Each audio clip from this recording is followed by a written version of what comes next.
So this is a psychological tool for resilience, if you like, that I came across about 10 years ago when I went to an anthroposophical retreat. And the thing that had prompted that retreat was my doctor saying to me, I think you should take some time off to avoid getting burnout. And I said to her, no, it's fine. I love the work I do. I'm not likely to get burnout. And she said, it's people who love the work they do that get burnout. People who hate the work they do get depression. And it's not the same thing. It's when you love the work you do too much, so much that you don't want to stop, then at some point your body's going to come back and get you. So I went for 4 weeks to this anthroposophical clinic. Although it wasn't necessarily a clinic where people were ill, it was more a case of recuperation after illness sort of thing.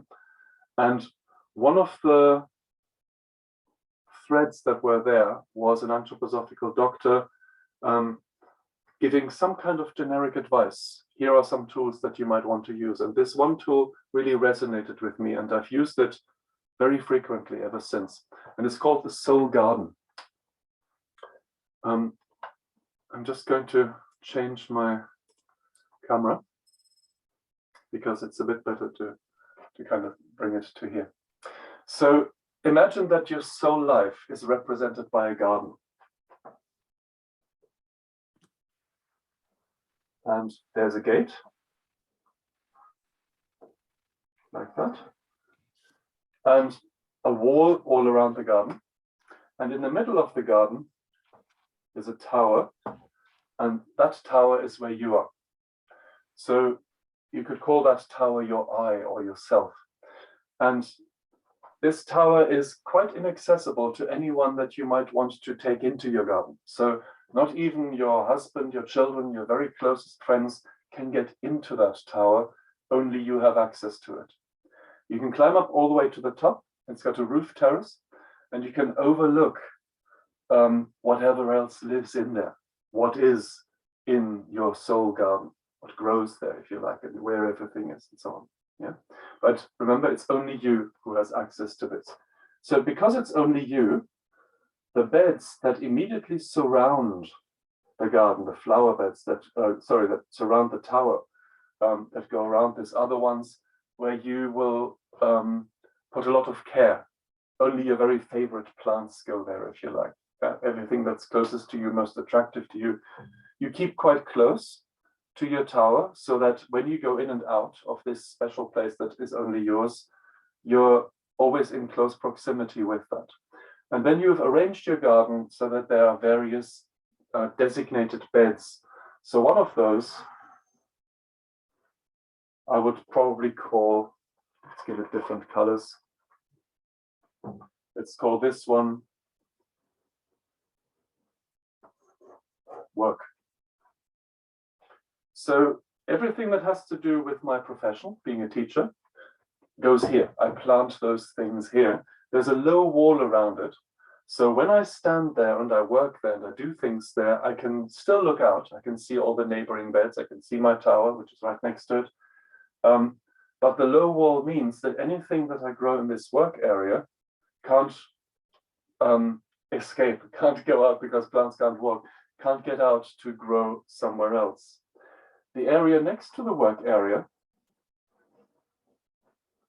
I would call my play area. The P could also stand for private, if you prefer to keep work and private things separately.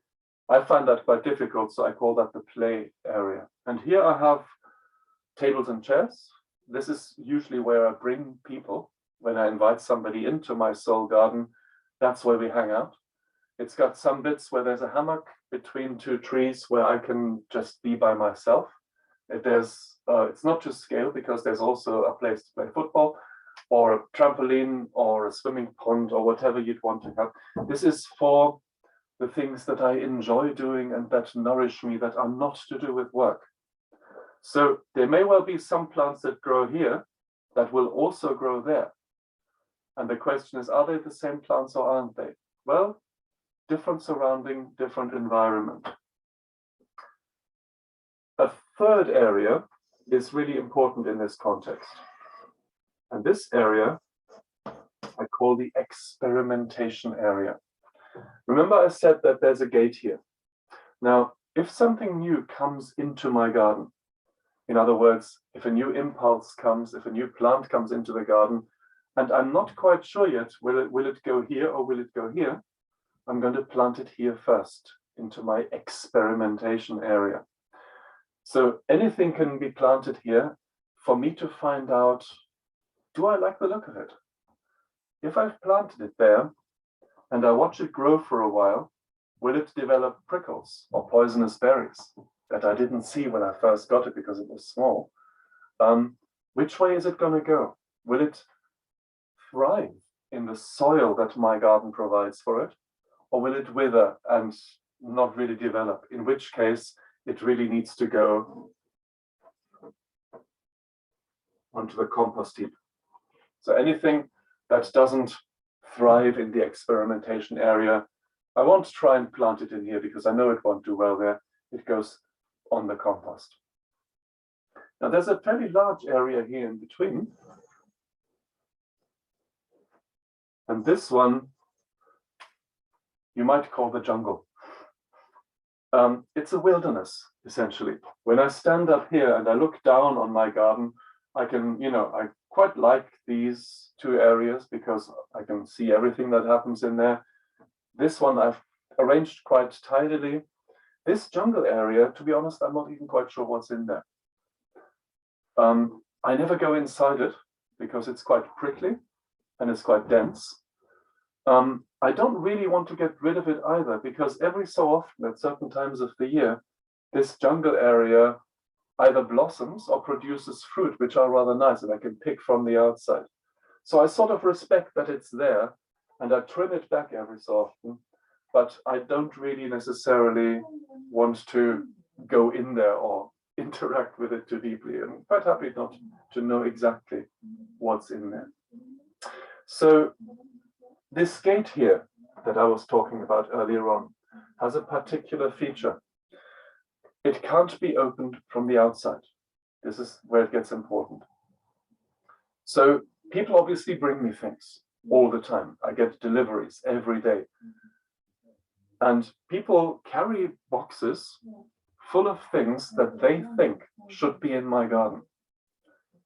Well-meaning, no doubt, maybe also selfish, but that's what the delivery means.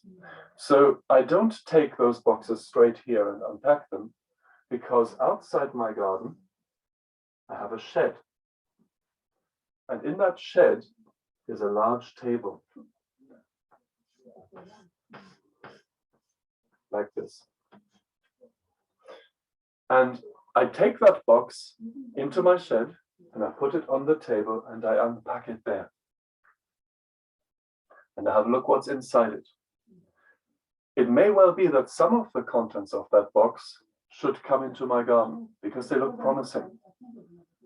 I think, yeah, there's maybe something in it here. Will it go into this area? Is it for that? Is it to do with work? I'm not quite sure yet, so it goes here and I'll let it grow first to see what will happen. But this one, you see, is quite close to the compost. So if there's any indication of this not working well, I can take it there and maybe it'll rot down and at least the manure of it will allow me to do something useful to it. Whatever is not going into my garden goes into the 2 recycling bins on the other side of the shed. That doesn't even come in. And believe me, there is always something.